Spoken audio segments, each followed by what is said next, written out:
accueillir ici ce soir et vous remercie d'avoir effectué le déplacement massivement, malgré le temps pluvieux, afin de venir justement assister à cet événement autour de la sortie de l'album d'une diva de la musique africaine, Chantal Taïba. Applaudissements encore s'il vous plaît.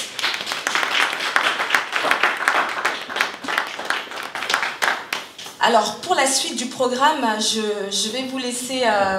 je vais laisser en tout cas la suite du programme se faire entre les mains d'une experte, une consoeur, Linda, qui va poser une série de questions. Bien entendu, les questions sont ouvertes pour le public. Voilà, Linda, je te cède mon micro. Bonne soirée à tous. Merci, je souhaiterais qu'on applaudisse My Off, s'il vous plaît. Applaudissez-la, elle est tellement belle. Voilà, merci. Alors, honorables invités, dames et messieurs, je me permets de vous saluer au nom de l'artiste Chantal Taïba et vous remercier de votre présence aujourd'hui. Grâce à vous aujourd'hui, l'artiste est là, mais aussi pour honorer de votre présence, elle a décidé de vous proposer une conférence de presse, un cocktail de presse. Amis ivoiriens, amis de la presse, amis de l'Afrique, amis du monde entier, bienvenue au cocktail de presse de Chantal Taïba. Je suis Linda de Lindsay, votre artiste, chanteuse, présentatrice, et je vais me permettre de jouer la modératrice ce soir entre vous et moi, entre vous et l'artiste, et surtout entre la presse et l'artiste. Pour vous parler un peu de Chantal Taïba, c'est une artiste de talent, de renommée, si nommée la lycéenne, vous-même vous le savez, et la reine du Matiko. Dames et messieurs, applaudissements pour la reine du Matiko. Parce que le Matiko dans le monde entier est connu, et à sa marque aujourd'hui c'est Chantal Taïba. Voilà. Alors Chantal Taïba de son vrai nom est Coblan Marie-Thérèse Taïba Chantal. Elle a commencé sa carrière timidement comme choriste dans l'orchestre de la RTI, vous le savez, la radio-télévision ivoirienne. Et c'est en ce moment-là qu'elle a débuté en 1983. À l'époque, les premières chansons de Chantal Taïba étaient en hommage à l'hymne des éléphants. Vous-même vous le savez, Côte d'Ivoire 84, je pense. C'est ça? Voilà. Le Matiko est une danse à l'origine, une danse traditionnelle de réjouissance des femmes kroumaines qu'elle a transformée et modernisée. Chantal Taïba est aujourd'hui à son 9e album dénommé Seredo. 9e album Seredo. Bien entendu, vous avez connu Femme d'honneur, Natepa, Ingratitude, un best-of, le Matiko et bien d'autres chansons dont Le Jour. Qui aime le jour parmi vous? Voilà, comme elle a dit, dans la vie, il ne s'agit pas de tomber, mais de savoir se relever. Donc nous allons faire l'effort de relever cet après-midi-là en votre compagnie. Et je vais vous poser des questions à Chantal. Je vais poser des questions à Chantal Taïba pour ouvrir le débat. Et après, la presse aura la promptitude de poser ces questions. Permettez-moi d'entrée de jeu de dire merci à tout ce public qui a effectué le déplacement parce que ce n'est pas évident. C'est un jour ouvrable, mais en plus il pleut et vous êtes venus si nombreux. Je suis contente et il y a vraiment des personnalités parmi nous, dont monsieur et madame Zadi, grâce à qui tout ça est possible parce que c'est eux qui ont permis ça, c'est eux qui organisent ce spectacle du 18 novembre. Permettez-moi de leur dire merci avec vos applaudissements. Monsieur Zadi, s'il vous plaît, on applaudit. Monsieur Zadi, levez-vous. Et madame, bien sûr, on applaudit pour madame. Elle va se lever. Elle va se lever. Merci beaucoup. Je n'oublie pas, en parenthèse, s'il vous plaît, l'arrivée du président Gadji Seli, que je demande d'applaudir quand même. Voilà. Il a fait l'effort, le président. C'est quand même un président. Merci, président. Voilà. Sa place est là devant. Merci à vous tous. Merci vraiment à vous tous. Vous savez pas, vous n'imaginez pas combien ça me fait chaud au cœur de vous avoir dans cette salle. Merci de tout cœur. Merci Bella Paulina. Alors, voilà la question. La question était, quel est le titre de votre nouvel album? Le titre de l'album qui sort le 18 novembre, c'est Seredo. Seredo, oui. C'est Seredo? Seredo. Pourquoi Seredo? Bah, Seredo, c'est symbolique. C'est parce que c'est mon 9e album. et que 9, c'est un chiffre sacré, 9 mois de grossesse pour qu'un enfant soit à terme, 9 mois de scolarité pour qu'un diplôme soit validé. Donc, c'est le chiffre de l'accomplissement. Et je suis contente de l'avoir fait parce que en 2000 aussi, j'avais intitulé mon album Nepata, qui veut dire 7. J'aurais pu le dire en français, comme l'a fait dernièrement le groupe Indochine, qui est un groupe français qui a sorti un album qui s'appelle 13, tout simplement. Parce que c'est leur 13e album. Donc, je suis contente d'avoir fait ça déjà en 2000. Et que, voilà, c'est parce que c'est le 9e, donc, comme je disais, c'est pour marquer le coup que je l'ai appelé Seredo 9 en Kroumen, qui sort le 18, 1 et 8, 9, à 21h, ça commence. 9. Tout ça pour dire, et c'est un album qui a 9 titres, pour vraiment marquer le coup. Voilà, c'est bien entendu. Alors, Chantal Talba, pourquoi avoir attendu tant d'années pour sortir un nouvel album? Tant d'années parce que l'album lui-même a 4 arrangeurs.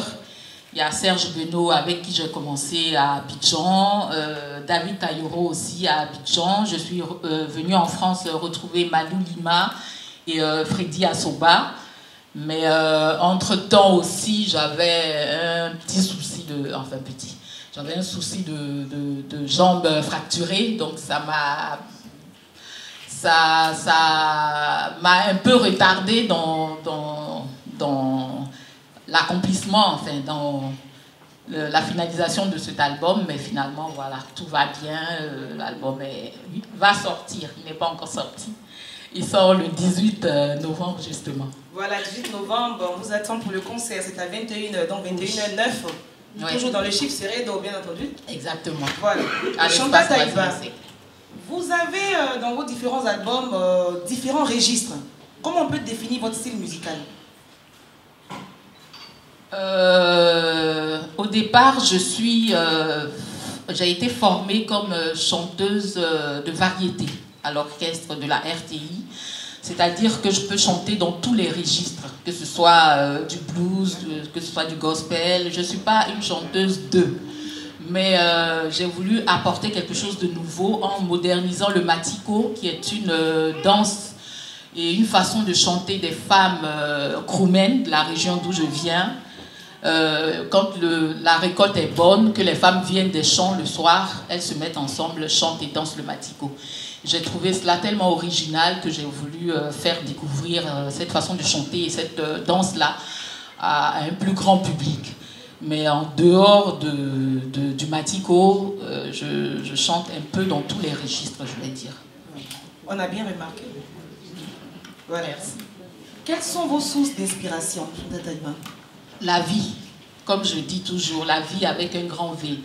Parce que dans la vie, il y a des moments de joie, il y a des moments de peine, il y a des moments de douleur, il y a des moments de plaisir. Il faut pouvoir parler de tout ça. Il ne faut pas se contenter de chanter bon, la vie est belle, la vie est belle. À côté de ça, il y a des choses que nous, en tant qu'ambassadeurs ou porte-flambeau d'une certaine catégorie de personnes, on a la possibilité de dire ce que les gens ne peuvent pas dire voilà, ou de soigner même des mots avec nos mélodies, avec nos paroles. Donc, voilà. C'est ce que je vais dire. D'accord. Vous vous servez de la vie pour voilà, je chante vraiment tous les mots de la vie, tout ce qu'on rencontre dans la vie. D'accord, mais de quoi parlent exactement vos chansons, la plupart de vos chansons? Quelques exemples, en fait. En général, c'est des conseils. C'est des conseils, c'est les choses de la vie, que ce soit du vécu ou pas. Mais les gens se retrouvent parce que forcément, il y a un de vos amis ou dans votre entourage, quelqu'un qui a vécu quelque chose. Et cette personne n'a pas la possibilité de parler au plus grand nombre. Et quand nous, on a cette possibilité-là, il faut le faire. Donc, en général, c'est des conseils, comme Mathilda qui vient de sortir là, le Matico décalé. Enfin, Serge Benoît a bien voulu décaler le Matico originel. Voilà. Donc, comme Mathilda, c'était un conseil à la jeunesse, à la jeune fille, pour dire que la jeunesse, c'est pas une carrière, comme je le dis dans la chanson. Tout est permis, mais tout n'est pas utile. Tous les plaisirs sont permis, mais est-ce que c'est utile après pour la suite de ta vie? Il faut savoir prendre le bon, prendre l'utile, et puis voilà quoi. Donc c'est des conseils que je donne aux jeunes en général par rapport à la vie. Voilà, on parle de jeunesse, vous avez parlé tout à l'heure de Serge Benoît. Oui. Il y a plusieurs artistes coupés décalés de renom. Pourquoi votre choix s'est porté principalement sur Serge Benoît pour le featuring de Mathilda? Ben, Serge Benoît, parce qu'il m'a d'abord dans son premier single, il a pris une partie de la chanson AOC. Oui, de la chanson AOC pour, en fait, sur laquelle il a posé sa mélodie à lui. Ça a été une belle surprise, mais en plus, un matin, je me suis réveillée en lisant les journaux. Je vois Serge Benoît à la une d'un journal de La Place qui dit je veux Chantal Taïba. Ça m'a un peu choquée pour un jeune que je ne connais pas et tout. Donc je lis le journal, on lui pose la question de savoir parmi les artistes ivoiriens avec lequel ou laquelle il a envie de travailler. Il a dit Chantal Taïba, que c'est un rêve d'enfance et tout. Donc ça m'a touchée et je lui ai donné l'opportunité de réaliser son rêve, si on peut dire ça. Ouais, tout simplement. Ça, c'est applaudi, ça. Merci. Ça mérite des applaudissements. Voilà, on parle bien de Serge Benoît qui a eu un rêve d'enfant, comme bon nombre d'enfants et de grandes personnes dans le monde entier. Vous êtes considéré comme une diva de la musique africaine et même dans le monde. Merci. Bien entendu. Quel est le sentiment que vous avez face à cette fierté-là? Oh, on ne peut qu'être content hein, quand on voit d'où on vient. Quand je débutais au sein de l'ORTI au début des années 80, c'était pas évident. Et puis les parents ne voulaient pas aussi. Il fallait leur montrer qu'ils se trompaient en disant non, la musique, enfin le monde du showbiz, c'est un monde à vices. Il y a le sexe, il y a la drogue, il y a tout ce qui n'est pas bien. Donc il fallait leur montrer qu'on peut durer, enfin on peut rester longtemps dans ce métier sans forcément emprunter le meilleur chemin, enfin le mauvais chemin, parce qu'avant de devenir artiste, on a quand même une éducation de base. C'est à partir de cette éducation-là qu'on exerce ce métier, parce que c'est un métier comme tous les autres, sauf que celui-là nous expose à un grand nombre et on peut être la cible de beaucoup de choses, mais quand on a reçu une bonne éducation de base, on peut tenir sans déraper. Donc c'était un challenge aussi par rapport à ma famille et puis voilà. Vous avez parlé de votre entrée dans l'orchestre de la RTI, voilà, en 1982. En 1982. Comment s'est fait cette entrée-là dans l'orchestre de la RTI? Dernière question. Oui. Le plus simplement possible, je chantais, disons, à l'école ou au quartier, les amis, les copains de l'école disaient « Ah, voilà, tu chantes bien » ou dans le quartier et tout. Et puis moi, je me suis dit un matin, il faut que j'ai l'avis d'un professionnel qui me dise si j'ai vraiment une belle voix ou pas.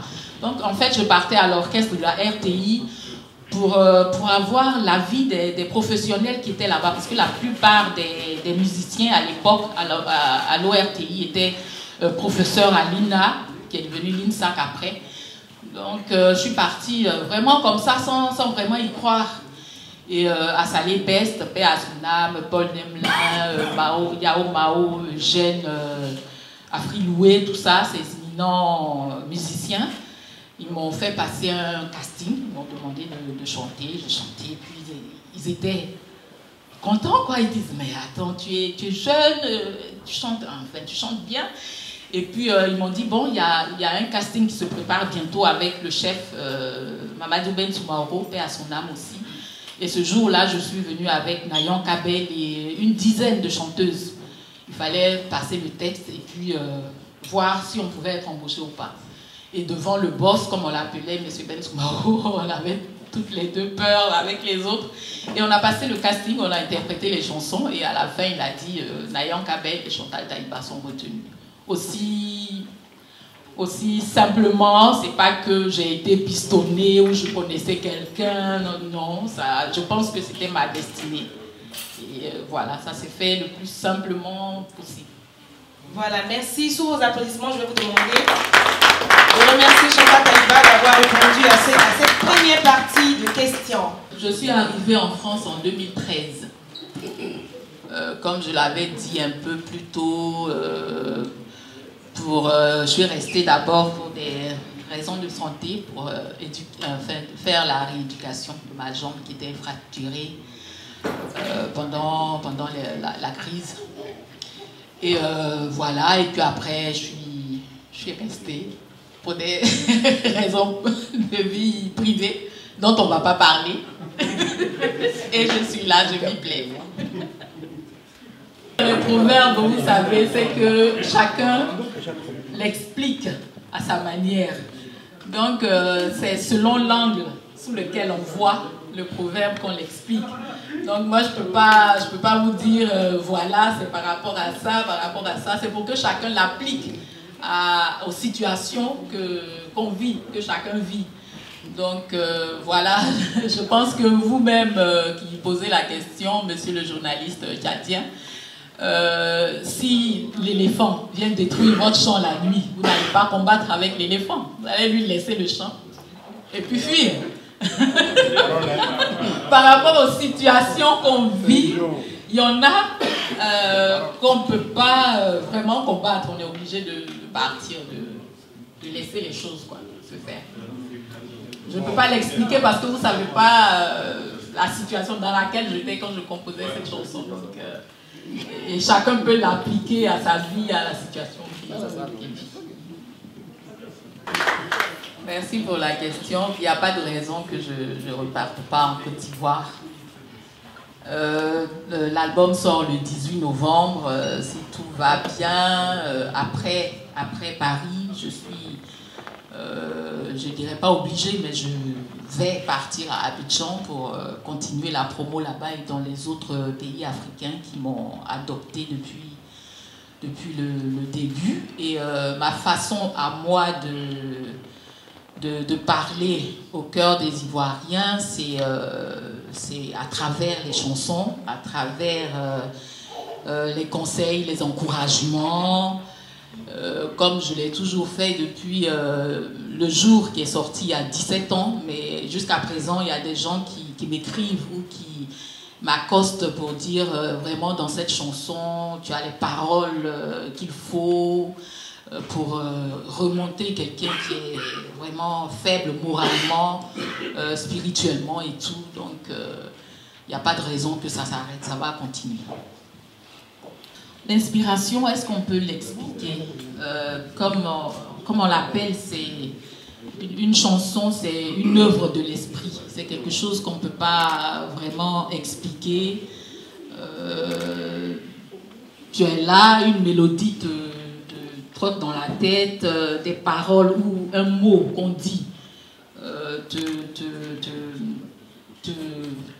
tire les tripes et tu as envie d'écrire autour de ce mot-là ou autour d'une situation que tu vois. Donc vraiment, l'inspiration, c'est quelque chose qu'on ne peut pas expliquer. Maintenant, si on arrive par nos inspirations à toucher l'âme des gens, parce que c'est pas tout le monde qui comprend nos langues. Nous avons différentes langues, mais comme à l'époque, quand on ne comprenait pas l'anglais, on écoutait les mélodies et soit on pleurait ou on était en joie parce que la mélodie nous touchait. Et comme moi je dis toujours, je chante pour l'âme de celui qui m'écoute. Même quand on ne comprend pas ma langue, il faut qu'on soit pris par la mélodie qu'on écoute ou la diversité dans la voix. Voilà, c'est ça. Donc, c'est une œuvre de l'esprit, l'inspiration. On ne peut pas l'expliquer.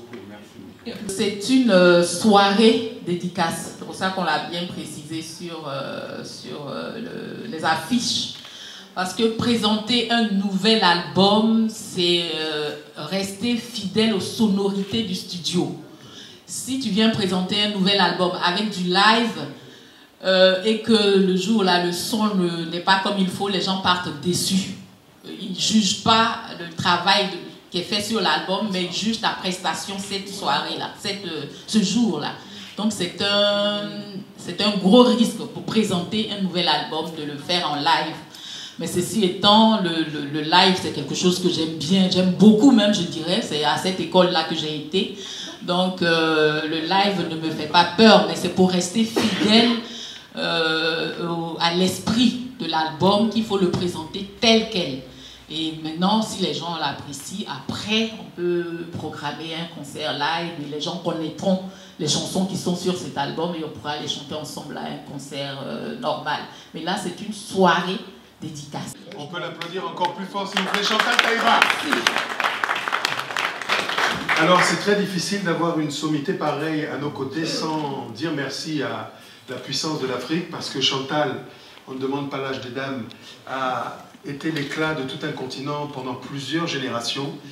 Depuis le cœur des années 80, a accompagné les plus grands. C'est la fierté de toute l'Afrique, la fierté de toute la Côte d'Ivoire. J'aimerais vraiment, pour ce grand pays, qu'on fasse ensemble œuvre de remerciement pour toute son œuvre, pour tout ce qu'elle a fait. Il ne faut pas pleurer maintenant. Applaudissez en même temps les mieux. Chantal Taïba, s'il vous plaît.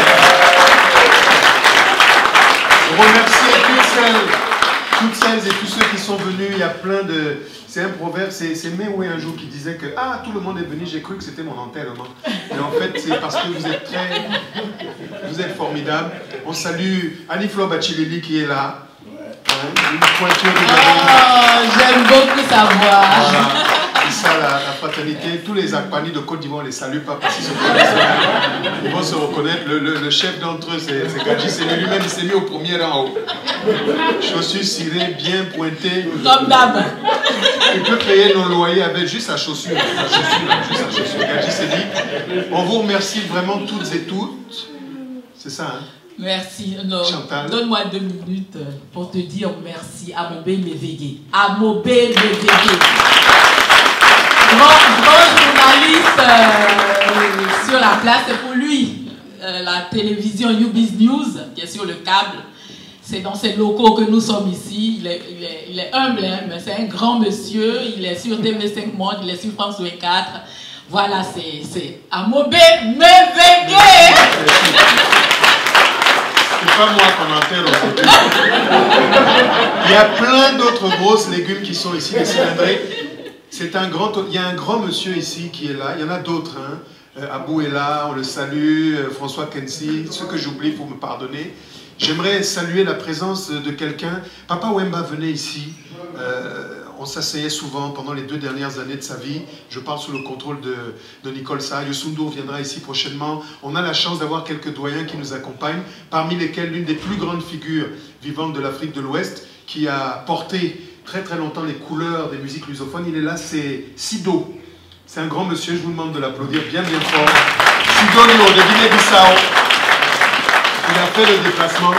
Parce que c'est ça l'intégration africaine. On est un continent aujourd'hui qui est bouleversé et la culture est aux avant-postes. Nous qui avons eu la chance de parler avec Myriam Makeba de l'unité africaine, de l'intégration africaine, vraiment, quelles que soient nos tribus, on s'en fout, on avance. Si elle chante, elle chante, où elle a chanté moi, Gadji Seli.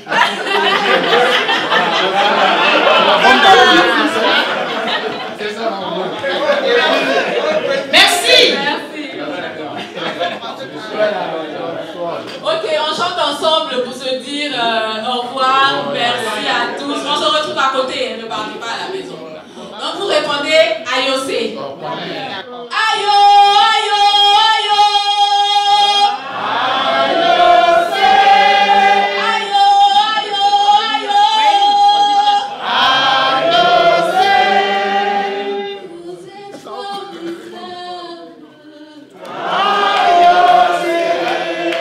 Rendez-vous le 18.